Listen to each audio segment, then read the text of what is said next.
नहीं रुकने वाला। गौरव की वजह से जो जागरूकता पैदा हुई है उससे हम बहुत खुश हैं। अब हम यहीं नहीं रुकेंगे, क्योंकि ये सिर्फ हमारी खुशी की बात नहीं है, और भी लोग हैं जिन्हें ऐसी मदद की जरूरत है। गौरव का इलाज कम से कम 8 हफ्ते चलेगा, जिसकी शुरुआत ऑपरेशन से होगी। डॉक्टर क्रिसमस के पहले ऑपरेशन करना चाहते हैं। गौरव के माता पिता का कहना है इस साल बड़ा दिन उनके जीवन में बहुत बड़ी सौगात लेकर आया है। BBC report. और अब बात स्पेन के एक ऐसे शख्स की जिनके लिए मोगली की कहानी उनकी जिंदगी की असल दास्तान है। ये शख्स 10 साल तक जंगल में सांप और भेड़ियों जैसे जानवरों के साथ ही बड़े हुए। दरअसल बचपन में उन्हें एक गडरिये को बेच दिया गया था, लेकिन उनके लिए सबसे डरावना जानवरों के साथ रहना नहीं था, बल्कि जंगल से बचाकर शहर लाया जाना था। मार्कोस ने जानवरों की आवाजों की नकल करना बचपन में ही सीख लिया था, जब वो अकेले जंगल में रहते थे। 1953 से 1965 तक वो सिएरा मोरेना में रहे, भेड़ियों, चिड़ियों और दूसरे जानवरों के बीच। वही उनका परिवार था, वही उनके दोस्त जो मिलकर खाना जुटाया करते थे।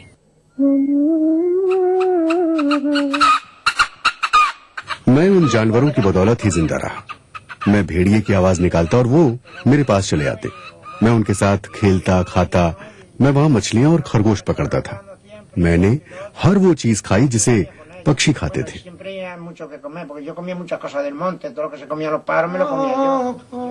मुझे केवल तब अकेला लगता था जब मैं जानवरों की आवाजें नहीं सुन पाता था। जंगल में हमेशा किसी न किसी जानवर की आवाज आती थी, जैसे उल्लू की आवाज, भूरे उल्लू की आवाज, लोमड़ी की आवाज और नन्हे उल्लू की आवाज। लेकिन उनकी ये बेपरवाह जिंदगी 19 साल की उम्र में बदल गई। 12 सालों तक वे बाहरी दुनिया से कटे रहकर जंगलों में रह रहे थे। तब एक दिन स्पेन पुलिस की उन पर नजर पड़ी। फिर उन्हें जबरन इंसानों के पीछे लाया गया। वो मेरे जीवन का सबसे भयंकर लम्हा था। मैं भागना चाहता था। सुधार गृह में ले जाने से पहले मेरी सुरक्षा के लिए उन्हें मुझे ताले में बंद रखना पड़ता था, लेकिन उन्होंने मुझे सिखाया कि खाना कैसे खाते हैं, वगैरह वगैरह, सब कुछ सिखाया।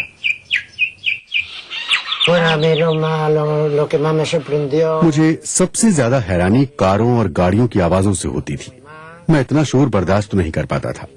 लोग केवल इधर से उधर या उधर से इधर जाते थे, बिल्कुल चींटियों की तरह। हालांकि चींटियां भी कम से कम एक ही दिशा में जाती हैं। मैं सड़क भी पार नहीं कर पाता था। जब मानव विज्ञानी गैब्रियल जेनर मनीला उनसे मिले, तब मार्कोस एक भोले भाले नौजवान थे। गैब्रियल ने उन पर गहन अध्ययन किया, उनकी रिकॉर्डिंग की और ऐसे तथ्य जुटाए जिनसे उनकी अविश्वसनीय सी लगने वाली कहानी को सही ठहराया जा सके। कई साल तक खुद को सभ्य माहौल में असहज पाने के बाद मार्कोस को आखिरकार उत्तरी स्पेन के एक छोटे कस्बे में थोड़ा अच्छा सा लगने लगा। मेरी हालत वाकई बहुत बुरी थी। अब मैं बहुत खुश हूँ। मुझे लगता है कि जब मुझे जंगल से निकाला गया तो उन्हें मुझे सीधे स्कूल भेज देना चाहिए था, जहाँ मैं सही तरीके से बोलना सीख पाता, ताकि दुनिया को समझने में मुझे मदद मिलती। सरकार को कम से कम कुछ सालों के लिए तो ऐसा करना ही चाहिए था। मार्कोस कहते हैं अब भी अक्सर उन्हें ऐसा लगता है कि जंगल उन्हें पुकार रहा है। BBC report. उल्टी टोपी, ढीली जैकेट और तेजी से चलती जबान। रैप सिंगर्स के बारे में सोचे तो अक्सर कुछ ऐसी ही छवि दिमाग में आती है, लेकिन मिस्र की मयम महमूद हैं इस छवि से बिल्कुल उलट। वो वहां की पहली हिजाब पहनने वाली रैपर हैं।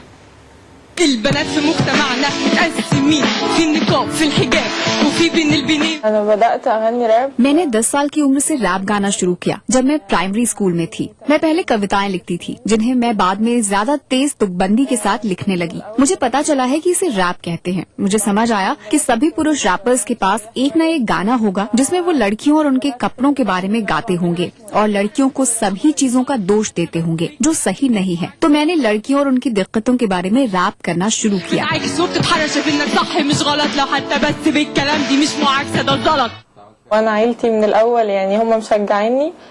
मेरा परिवार मेरे साथ है।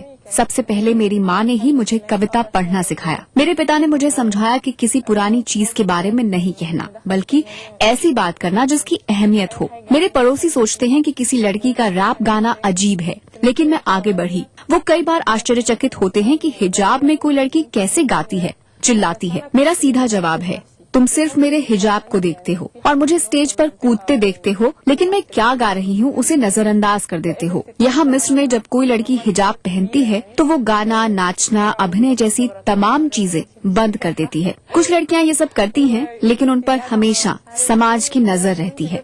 मुझे उम्मीद है कि भविष्य में सिर्फ मैं अकेले ही लोगों से कुछ कहने की कोशिश नहीं करती रहूंगी। एक दिन मैं गाना बंद कर दूंगी और उम्मीद है कि और भी ऐसे लोग होंगे जो मेरी इस सोच को आगे बढ़ाएंगे।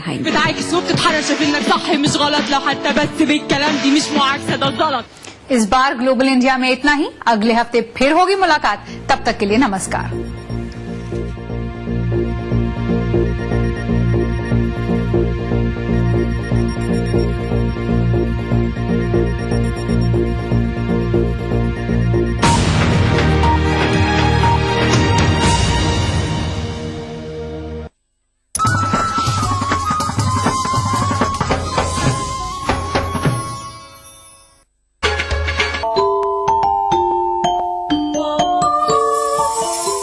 इस्लाम फॉर किड्स यानी इस्लाम बच्चों के लिए, इस प्रोग्राम में कुरान और हदीस के किस्से और वाक़यात, हज़रत मोहम्मद सल्लल्लाहु अलैहि वसल्लम और सहाबा की ज़िंदगी के हालात और इस्लामी तालीमात के अहम वाक़यात पेश किए जाएंगे।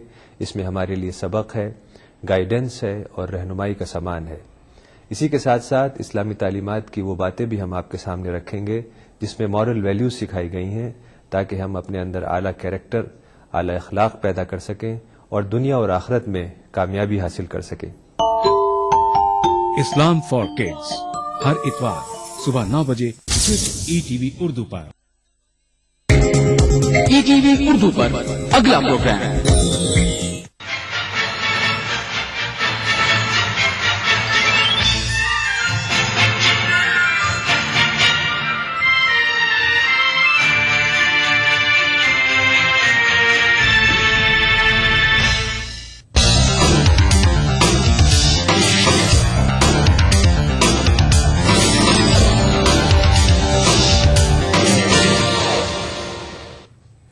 नाज़रीन आदाब, ईटीवी उर्दू न्यूज में आपका खैर मकदम है। आप देख रहे हैं दक्कननामा। मैं हूं सैयद अहमद जिलानी। पहले नजर सुर्खियों पर। तेलंगाना बिल का मसौदा असेंबली के सेक्रेटरी के हवाले। सेक्रेटरी दोनों ऐवानों को रवाना करेंगे बिल।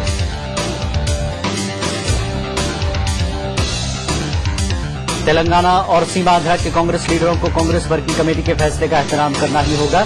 तकसीम के बाद दोनों इलाकों के लिए किए जाएंगे तरक्याती इक़दाम। दिग्विजय सिंह का बयान।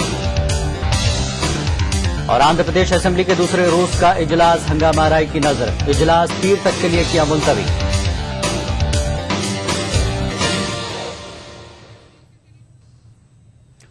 और दक्कनामी की खबरों से पहले आइए रुख करते हैं दीगर खबरों का। लोकपाल बिल का तरमीम शुदा मसवदा आज राज्यसभा में पेश किया गया।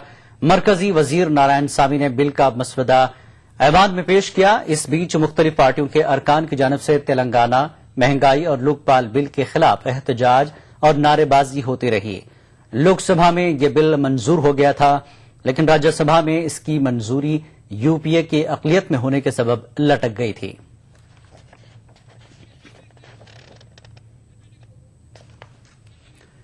और तेलंगाना बिल का मसवदा आज आंध्र प्रदेश असेंबली पहुंचा दिया गया। ओहदेदारों ने दोपहर 2 बजे बिल का मसवदा असेंबली को मुंतकिल किया। जीएडी के पॉलिटिकल सेक्रेटरी शिवशंकर ने असेंबली के सेक्रेटरी राजा सिद्धाराम को बिल की कॉपियां हवाले की। कल दिल्ली से 4 बैगों में 400 कॉपियां लाई गई हैं। असेंबली के सेक्रेटरी दोनों ऐवानों को कॉपियां रवाना करेंगे। और आइए इस सिलसिले में पूरे मामले पर जानकारी के लिए बात करते हैं हैदराबाद के सीनियर सहाफी रशीदुद्दीन से। रशीद साहब, आपका खैर मकदम है दक्कननामे में। जानना चाहेंगे कि जिस तरह से असेंबली तेलंगाना और आंध्रा के मामलों को लेकर हर दिन कुछ नया मोड़ आ रहा है, लेकिन अब एक ऐसे अंजाम तक पहुंचने को जा रहा है। ये बिल का मामला पहुंचा दिया तो गया है मसवदा, कब तक असेंबली में पेश किया जा सकता है? किस तरह के हालात होंगे, आपको क्या लगता है? नहीं, देखिए, बिल का मसौदा तो हैदराबाद पहुंच चुका है, असेंबली में पहुंच चुका है, लेकिन इस सिलसिले में ये तय करने के लिए कि ये सरमाई इजलास में पेश होगा या फिर इसके लिए अलहदा फिर इजलास तलब किया जाएगा, उसका फैसला पीर के दिन बिजनेस एडवाइजरी कमेटी के इजलास में होगा जी। लेकिन समझ में तो यही आ रहा है कि ये पार्लियामेंट हो या असेंबली, दोनों के जो सरमाई इजलास इस वक्त जारी हैं, ये दोनों में मसौदे बिल पर मबाहिस का कोई इम्कान नहीं है जी। और खास बात इसमें यह है कि 2 दिन के लिए दिग्विजय सिंह जो हैदराबाद आए थे जी, वापसी के वक्त उन्होंने प्रेस कॉन्फ्रेंस की और उन्होंने कहा कि तेलंगाना की तश्कील के लिए कोई डेडलाइन नहीं कही जा सकती। इससे खुद साफ जाहिर है कि कांग्रेस पार्टी खुद इस मसले को किस तरह से टाल रही है जी। कहीं ऐसा तो नहीं रशीद साहब, जिस तरह से पार्लियामेंट में अदम एतमाद की जो तहरीक है उस पर हंगामाराई चल रही है, उस पर कोई बात नहीं बढ़ रही है, सिर्फ हंगामा हो रहा है, तो क्या असेंबली में भी यही सूरत हाल देखने को मिलेगी? नहीं, असेंबली में तो सीमा आंध्रा के तमाम, चाहे वो कांग्रेस के हों या तेलुगु देशम के, और वैसे वाईएसआर कांग्रेस पार्टी है, तमाम ने यह फैसला किया है कि वो मुत्तहिदा तौर पर एक करारदाद पेश करेंगे कि रियासत को मुत्तहिद रखा जाए। इस करारदाद की मंजूरी के लिए वो जाहिर इसरार करेंगे। इन हालात में जाहिर है कि भाई अलहदा तेलंगाना के उस मसौदे पर मबाहिस तो मुमकिन नहीं है जी। और एक चीज जानना चाहेंगे, ये भी कहा गया है कि वोटिंग नहीं होगी, कि अवामी नुमाइंदे सिर्फ राय दे सकते हैं, तो इसका क्या मतलब लिया जाए? नहीं, देखिए, दस्तूर की जो दफे 3 है उसके तहत मरकज को यह मुकम्मल इख्तियार हासिल है कि वो किसी भी रियासत को तकसीम कर सकता है। इसके लिए असेंबली की मंजूरी जरूरी नहीं है, सिर्फ राय हासिल की जा सकती है। अगर असेंबली की इज्तिमाई राय तकसीम के खिलाफ भी हो तो हुकूमत पाबंद नहीं है मरकजी हुकूमत की इस राय को कबूल करे। तो मरकज को तो इख्तियारात है, लेकिन इन इख्तियारात का इस्तेमाल कांग्रेस पार्टी यूपी हुकूमत किस हद तक कर सकती है, ये सबसे बड़ा सवाल है। देखने में तो ये आ रहा है कि इब्तदाई से मरकजी हुकूमत सीमा आंध्रा कायदीन के मुसलसल दबाव में है। जिस तरह से चीफ मिनिस्टर खुलकर हाईकमान की मुखालिफत कर रहे हैं, कल भी उन्होंने दिग्विजय सिंह पर यह वाजे कर दिया कि तेलंगाना बिल की यहाँ हैदराबाद में यानी असेंबली में मंजूरी का सवाल ही पैदा नहीं होता। उन्होंने पीसीसी प्रेसिडेंट से मुलाकात की और उनसे ख्वाहिश की थी कि कम अज कम सीमा आंध्रा के 30 से 40 अरकान को बिल की तायीद के लिए किसी तरह हमवार किया जाए, लेकिन पीसीसी प्रेसिडेंट ने भी उससे इनकार कर दिया। तो इस तरह सबसे पहली चीज तो यह है कि दिग्विजय सिंह का ये दौरे का मकसद क्या था, ये अब तक समझ में नहीं आया। और अगर मकसद ये था कि अरकान को तेलंगाना बिल के हक में राह हमवार करें तो ये दौरा उनका नाकाम साबित हुआ है जी। जहां तक हम देखेंगे कि असेंबली में अगर ये बिल पेश करते हैं, अगर आप ये अब तक तो क्लियर हो गया है कि सिर्फ राय दी जा सकती है। राय इसलिए मांगी गई है कि आंकड़े अगर देखें रायलसीमा तेलंगाना के हो या आंध्रा के कांग्रेस लीडरों के हो, उसमें अक्सरियत तो आंध्रा लीडरों की ही होगी, नंबर उन्हीं के ज्यादा होंगे, तो ऐसे में नाकामी जो है हाईकमान को सामना करना पड़ेगा। तो ऐसे में सिर्फ राय देने की बात की गई है, तो क्या ये सिर्फ खेल चल रहा है सियासत में? नहीं, ये तो जहां तक आप कह रहे हैं कि भाई जो आदाद शुमार के लिहाज से जाहिर है सीमा आंध्रा के अरकान ज्यादा हैं, 178 है उनकी तादाद जी, तो ये तो मंजूरी का नहीं होता सवाल। लेकिन असल मसला जो है कि दस्तूर की दफे 3 के तहत ये वाज़ेह तौर पर है कि असेंबली की राय ली जाए, उसमें वोटिंग का कोई मसला नहीं है। तो ये दस्तूर में खुद शामिल है, हुकूमत को मुकम्मल इख्तियार है। अब सबसे अहम सवाल ये है कि मरकज अपने इख्तियारात के इस्तेमाल में इतनी सुस्त रफ्तारी क्यों दिखा रही है, ये खुद एक अहम सवाल है जी।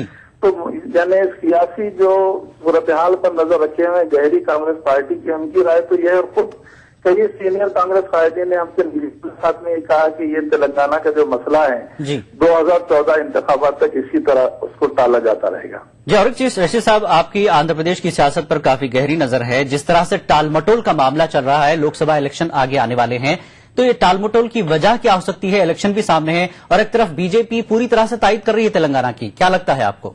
नहीं, देखिए, कांग्रेस के लिए सबसे बड़ा मसला यह है कि जिसका इजहार आज उन्होंने दिग्विजय सिंह ने तेलंगाना कायदीन से मुलाकात के दौरान भी किया जी। कांग्रेस को इस बात का इम्कान था कि टीआरएस जैसे ही ऐलान होगा तश्कील तेलंगाना का, वो कांग्रेस में जम हो जाएगी जी। लेकिन कांग्रेस टीआरएस ने लम्हे आखिर में अपना मौक़िफ़ तब्दील कर लिया, क्योंकि तेलंगाना में टीआरएस का मौक़िफ़ काफी मजबूत है कांग्रेस के मुकाबले में। दूसरा, दिग्विजय सिंह ने शिकायत उनसे ये की कि हमने तेलंगाना तश्कील का ऐलान किया, लेकिन तेलंगाना के कांग्रेस कायदीन अवाम को ये समझाने में अब तक भी नाकाम रहे कि इस पार्टी की वजह से तेलंगाना आ रहा है जी। तो उन्होंने कहा कि भाई हमको कोई फायदा नहीं होगा अगर इन हालात में इलेक्शन के लिए जाते भी हैं जी, तो तेलंगाना में कांग्रेस से ज्यादा टीआरएस को ही फायदा होगा। तो जाहिर है यहाँ पर तश्कील तेलंगाना से भी कोई फायदा नहीं है। इस तरह कांग्रेस को तेलंगाना भी खोना पड़ेगा। सीमा तो जाहिर है वो उनके हाथ से बिल्कुल ही निकल चुका है और निकल ही जाएगा। या फिर एक ये कोशिश है जी, या एक फिर कोशिश ये है कि ये एहसास कराया जाए अवाम को तेलंगाना की ये सारी कार्रवाई कांग्रेस की वजह से हो रही है, कांग्रेस कर रही है। तो ये तो चाहते हैं कि ऐसा हो, लेकिन ये मुमकिन नहीं है। इसलिए तो मुमकिन नहीं है कि देखिए एक पार्टी है गुज़िश्ता 14 साल से मुसलसल जिद्दोजहद कर रही है, और आप बताइए कि सदन अगर आप ये ऐलान कर दें कि हमने बनाया, तो ये आवाम तो जाहिर है देख ही रहे हैं कि किसने कितनी तायद की। ये वही तेलंगाना के कांग्रेस कायदीन है कि जिस वक्त केसीआर की मुहिम जारी थी तो उन्होंने केसीआर के खिलाफ बयान भी दिए थे जी। आज जब हाईकमान ने उनको इशारा दिया कि भाई हम तेलंगाना के हक में है, वो बस मैदान में कूद पड़े हैं और बड़े दावे कर रहे हैं कि हमारी वजह से तेलंगाना बन रहा है। तो ये जितने ये दावेदार हैं, दरअसल ये तेलंगाना के लिए दावेदार नहीं है, बल्कि चीफ मिनिस्टर और वजारत के ओहदों के लिए दावेदारी नहीं है जी। ये और एक चीज जानना चाहेंगे कि केसीआर जिस तरह से उन्होंने पलटी मारी है, इन हालात को देखते हुए 4 रियासतों के जो नतायज कांग्रेस के सामने हैं, कांग्रेस की अपनी एक मजबूरी है, तो क्या केसीआर भी इस मौके का फायदा उठाना चाहते हैं कि अगले इलेक्शन में कांग्रेस किसी तरह से ढीली पड़ ही रही है? जी, तो नहीं, देखिए कोई भी पार्टी, जिस तरह से केसीआर ने खुद कहा था मुलाकात में, उन्होंने कहा कि देखिए हर पार्टी सियासी मकसद बरारी के लिए कोई फैसला करती है। अगर आज कांग्रेस तेलंगाना के हक में कोई फैसला कर रही है तो जाहिर है उसके पीछे ये है कि भाई तेलंगाना में कामयाबी हो जी। तो जब हम ये देख रहे हैं कि भाई हमारे सारे सर्वे और तमाम दीगर चैनल्स ने भी जो सर्वे किए थे उसमें टीआरएस काफी आगे है कांग्रेस से, और तेलुगु देशम और वायएसआर कांग्रेस पार्टी का तो जाहिर है तेलंगाना में तो अब कोई ऐसे मुकाम नहीं रहेगा।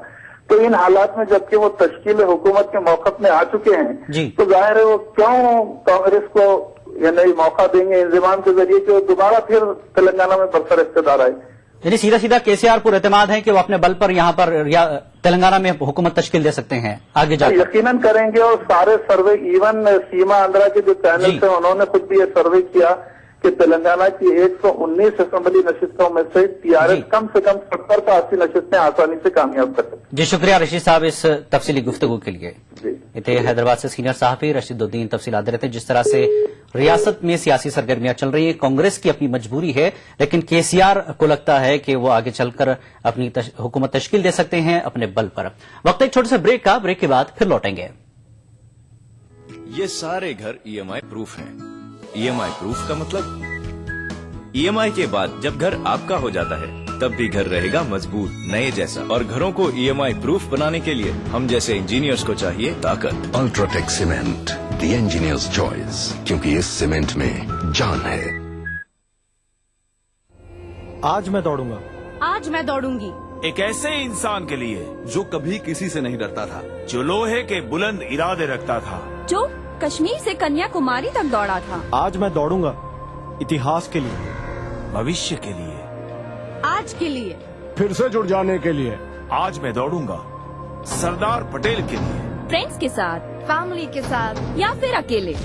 आज हम दौड़ेंगे 120 करोड़ हिंदुस्तानियों के लिए। Today we will run for unity. Run for unity 15 दिसंबर 2013 सरदार पटेल की याद में देश भर में 565 से भी ज्यादा जगह एक साथ होगा 2 किलोमीटर लंबा walk and run. World record बनाने वाली इस ऐतिहासिक दौड़ का हिस्सा बने। रजिस्ट्रेशन कीजिए www.runforunity.com पर। श्री नरेंद्र मोदी प्रेरित अभियान, उनका संदेश सुनने के लिए डायल करें 08009 A Statue of Unity Movement Initiative। दौड़ेगा Bharat, जुड़ेगा Bharat.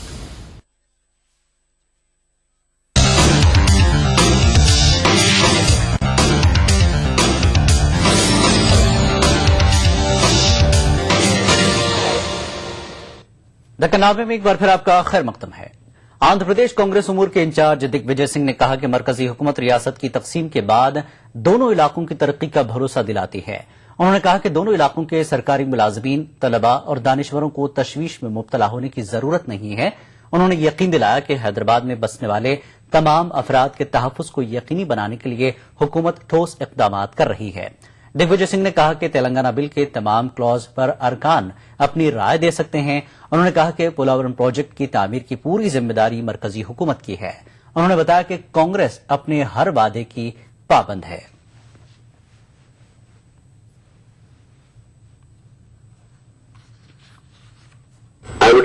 assure the people of Seema Andhra and Telangana, the government employees of Seema Andhra and Telangana, the academics of Seema Andhra and Telangana, the students of both regions and other interested groups that the Government of India is committed to ensure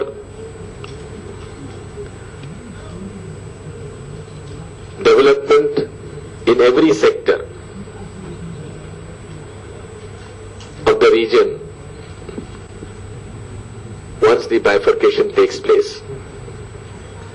Because of its historical reasons, most of the premier institutions are located in Hyderabad. So therefore, the Government of India shall ensure that such premier institutions Digvijay Singh ने कहा कि वजीर आला समेत कांग्रेस के तमाम लीडरों को Congress working committee के फैसले का पाबंद रहना ही होगा। उन्होंने कहा कि तकसीम के ताल्लुक से वजीर आला की जानिब से दिए गए बयानात के ताल्लुक से वो बखूबी वाकिफ हैं। वजीर आला किरण कुमार रेड्डी ने कहा कि उन्होंने तेलंगाना बिल के मसवदे की असेंबली में पेशकशी से मुताल्लिक फाइल पर दस्तखत कर दिए हैं। उन्होंने बताया कि आज मसवदा बिल की कॉपियां असेंबली स्पीकर और कानून साज काउंसिल के चेयरमैन को हासिल हो जाएंगे और उनके जरिए अरकान असेंबली और कानून साज काउंसिल के अरकान को पहुंचाए जाएंगे। पार्लियामेंट के दोनों ऐवानों में आज भी सीमा आंध्रा के अरकान का एहतजाज जारी रहा। सीमा आंध्रा से ताल्लुक रखने वाले तेलुगु देशम के अरकान ने सीमा आंध्रा के अवाम से इंसाफ करने का मुतालबा करते हुए लोकसभा में एहतजाज किया। हंगामों के दौरान लोकसभा स्पीकर ने सीमा आंध्रा के अरकान की जानिब से पेश करदा तहरीक अदम एतमाद को बहस के लिए कबूल कर लिया, लेकिन हंगामों के चलते लोकसभा के इजलास को पहले एक बार और बाद में पीर तक के लिए मुलतवी कर दिया गया। उधर राज्यसभा में भी सीमा आंध्रा के अरकान ने एहतजाज किया। नायब वजीर आला दामोदर राज नरसिम्हा ने फिर एक बार मुत्तहदा आंध्र प्रदेश की हामी वजीर आला किरण कुमार रेड्डी पर शदीद नाराजगी का इजहार किया है। उन्होंने तेलंगाना बिल की पेशकशी में जगह जगह रुकावटें डालने का किरण कुमार रेड्डी पर इल्जाम आयद किया। दामोदर राज नरसिम्हा ने कहा कि हैदराबाद सिर्फ 10 साल तक सीमा आंध्रा का मुश्तरका दारुल हुकूमत रहेगा। उन्होंने यकीन दिलाया कि हैदराबाद में सीमा आंध्रा के अवाम को मुकम्मल तहफ़्फ़ुज़ फराहम किया जाएगा।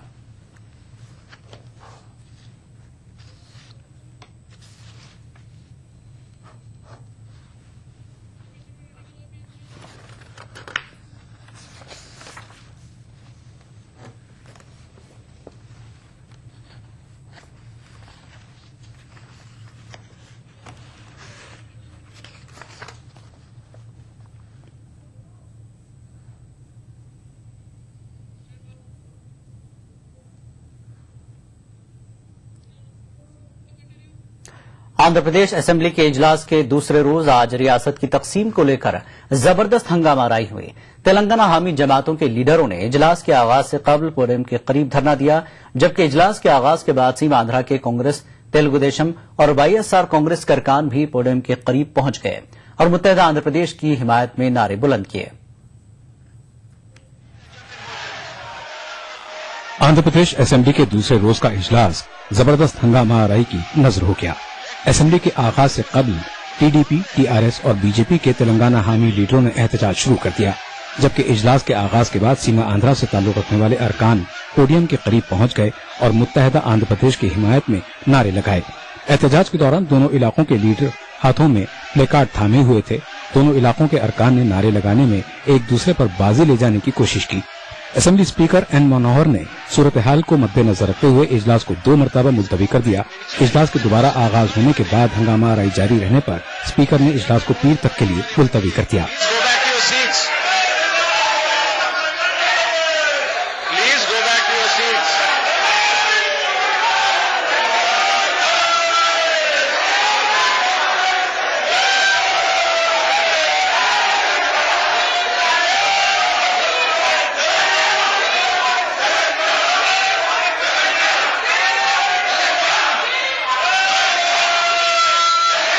House is adjourned to meet again at 9 a.m. on Monday, the 16th December 2013.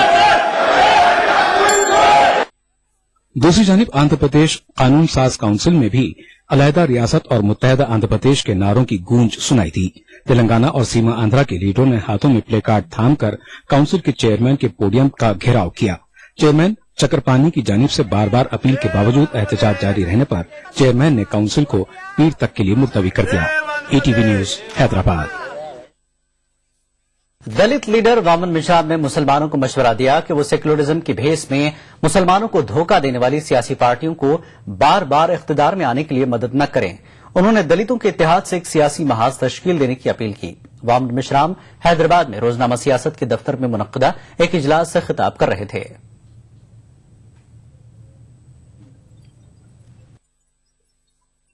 Hyderabad में रोजनामा सियासत के दफ्तर में मुनक्कदा एक इजलास में मारूफ दलित रहनुमा वामन मेश्राम ने जिद्दोजहद आजादी की तारीख पर तकरीर की। उन्होंने बताया कि कांग्रेस की क़यादत में लड़ी गई तहरीक आजादी दरअसल एक मखसूस तबके को मुल्क की हुक्मरानी दिलवाने के लिए चलाई गई थी। वामन मेश्राम का मानना है कि जमहूरियत का मतलब मुसावी नुमाइंदगी होता है, लेकिन हमारे मुल्क की सियासी जमातें दलितों और मुसलमानों को नुमाइंदगी करने का मौका ही नहीं देती। मैं आपको ऐलानिया कहता हूँ, दिल्ली में कांग्रेस की सरकार मुसलमानों के समर्थन के बगैर बनती है। कभी भी आजाद भारत में मुसलमानों के समर्थन के बगैर कांग्रेस की सरकार कभी भी नहीं बन सकती, न बनी। इसका मतलब है मुसलमानों ने सेंट्रल गवर्नमेंट कांग्रेस की बनाई। यदि मुसलमानों ने कांग्रेस की सरकार सेंट्रल गवर्नमेंट बनाई तो उस कांग्रेस ने मुसलमानों की 33% से 2% तक नीचे क्यों लाया, और अगर लाया तो इसके लिए दूसरे जिम्मेदार है या मुसलमान जिम्मेदार। दलित रहनुमा ने बताया कि कांग्रेस को बार बार इक़्तिदार तक पहुंचाने में मुसलमानों का अहम रोल रहा है, लेकिन इसी कांग्रेस की वजह से मुसलमानों की हालत बद से बदतर होती चली गई, और ये समझने के बावजूद मुसलमान नफसियाती खौफ की वजह से कांग्रेस ही को वोट देते रहे। कितने मुसलमानों ने इस बात को आइडेंटिफाई किया कि देश में मजलूम है कौन। इस्लाम कहता है मजलूमों के साथ में खड़े हो जाओ, मगर खड़े होने की बात की है, पहले आइडेंटिफाई तो करो मजलूम है कौन। अगर आपने आइडेंटिफाई ही नहीं किया तो खड़े कैसे हो। इस देश के शेड्यूल कास्ट के लोग मजलूम है, शेड्यूल ट्राइब के लोग मजलूम है, बैकवर्ड क्लास के लोग मजलूम है। अगर ये मजलूम है तो इनके समर्थन में मुसलमानों को खड़े होना चाहिए था। आज तक का रिकॉर्ड अवेलेबल है, मुसलमानों ने जालिमों के साथ में साथ दिया, जालिमों की सरकार बनाई। यदि जालिमों की सरकार मुसलमानों ने बनाई तो अल्लाह ताला ने सही काम किया, मुसलमानों को सजा दी। दलित मुफक्किर वामन मेश्राम का मानना है कि आला जात की सियासत हिंदू मुस्लिम फसादात के नाम पर दलितों को मुसलमानों से लड़वाती रही और इस तरह उनका इस्तेहसाल किया जाता रहा। वामन मेश्राम ने वाज़ेह किया कि दरअसल सच्चर कमेटी की रिपोर्ट भी महज एक दिखावा है और सच्चर कमेटी का कयाम किसी दस्तूर की शिक़ के तहत नहीं किया गया था, बल्कि वजीर आजम की एक आला इख्तियारी कमेटी महज थी। सच्चर कमीशन को कॉन्स्टिट्यूशनल प्रोविजन के अंतर्गत, इंक्वायरी कमीशन एक्ट के अंतर्गत उसको अपॉइंट नहीं किया था। दावे के साथ कहता हूं, पार्लियामेंट में जब ये पूछा गया तो ये जवाब दिया गया। और अभी नरेंद्र मोदी ने सुप्रीम कोर्ट ने हलफनामा दाखिल किया कि सच्चर कमीशन का ये क्यों नहीं लागू कर रहे हो, ये क्यों नहीं लागू कर रहे हो। तो उसने कहा ये कॉन्स्टिट्यूशनल प्रोविजन के अंतर्गत अपॉइंट नहीं किया। कौन ज्यादा खतरनाक है, नरेंद्र मोदी खतरनाक है कांग्रेस वाले, क्योंकि वापस करवाने के बाद में तुरंत अखबारों में प्रचार शुरू हो जाता है, तुरंत टीवी पर प्रचार शुरू हो जाता है। क्या प्रचार शुरू होता है, इसमें इंडियन मुजाहिदीन का हाथ। इंडियन मुजाहिदीन नहीं, क्योंकि अगर केवल मुजाहिदीन कर दिया जाए तो मुजाहिदीन तो सारी दुनिया में हो सकता है, तो फिर भारत में खेल कैसे होगा। तो शब्द जो इंडियन मुजाहिदीन का, उसके ऑफिस का पता नहीं, उसके नेता का पता नहीं, उसका किसी का कुछ पता नहीं, मगर ब्राह्मणों ने इंडियन मुजाहिदीन जैसी खबर आती है, SC ST OBC का आदमी जैसी खबर पढ़ता है, जैसे खबर देखता है, उसके दिमाग में प्रतिक्रिया क्या ऐसी प्रतिक्रिया होती है, तुरंत वो मुस्लिम विरोधी हो जाता है। वामन मेश्राम ने मुल्क के मुसलमानों और खास तौर पर जुनूबी हिंद के मुसलमानों से अपील की कि वो आगे बढ़कर दलितों के साथ इत्तेहाद करें और मुल्क में सियासी नुमाइंदगी बढ़ाने में अपना रोल अदा करें। ETV news Hyderabad. दक्कनामे का सिलसिला जारी रहेगा एक और ब्रेक के बाद। नेशनल बॉल पेंटिंग के फाइनल मुकाबले में लकी, पप्पू और छुटकाऊ ने हिस्सा लिया। जहां लकी ने चौक मिट्टी, पप्पू ने पीओपी, वहीं छुटकाऊ ने केवल पुट्टी का